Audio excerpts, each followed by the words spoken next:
Hey guys, welcome back to another video where I'm showing all my Master Replicas, lightsabers, blasters, studio scales, helmets, pretty much everything Master Replicas.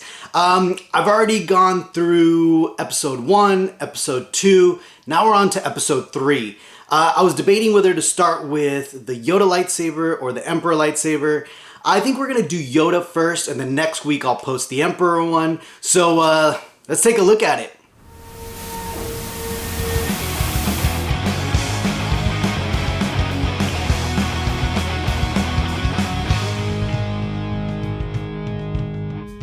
So here it is, the Master Replicas, Episode 3, Revenge of the Sith, Yoda Lightsaber. Now there are two different versions of this lightsaber. There's an Attack of the Clones version, and then there's this one, but I'll talk about that a little bit later. First, let's look at the Certificate of Authenticity and learn a little bit about the history of this lightsaber. So as most of the props from episode 2 and episode 3, Lucasfilm really relied on digital files, right, on CGI.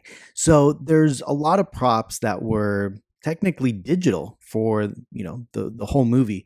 This was kind of one of them. The Yoda lightsaber, obviously Yoda was CGI in the movies, so therefore his lightsaber is also CGI. So what Master Replicas did is they obtained the digital files from Lucasfilm to recreate this prop. And there are two different versions of this. So there's an episode 2 Attack of the Clones lightsaber, which is kind of clean and pristine. Really doesn't have any scratches on it.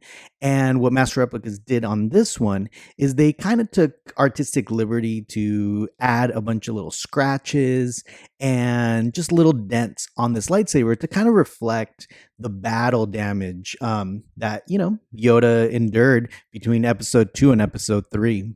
Now, I want to talk about the plaques really quick because as you can see, there's two different plaques and Master Replicas ended up making 2,900 of these, and it's a kind of a random number. Well, what they would do is they would, create the lightsaber, and once they decided how many it was going to be in the edition, they would cap off the edition at whatever rounded number was the closest. In this situation, it was 2,900. Now, what's important to know is that because there is a second plaque, some of them didn't come in the box, and some of them would just come with the limited edition plaque, and Master Replicas would then send you the worldwide edition plaque kind of once the edition closed off.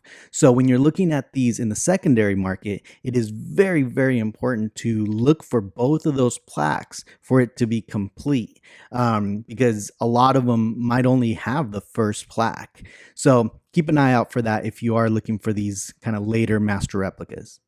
And also, just for clarity, I want to make sure you guys, whenever I address one of these Master Replicas as the older version, generally the older versions are kind of the earlier ones, 2002, 2003, and they're going to have different bases, different stands, and different plaques. The newer Master Replicas, as I'll be referring to going forward, are generally going to be about 2004, 2005, 2006. All the way up to 2008. They do have different newer stands and also different types of plaques. So just keep an eye out when I am referring to these as newer or older Master Replicas.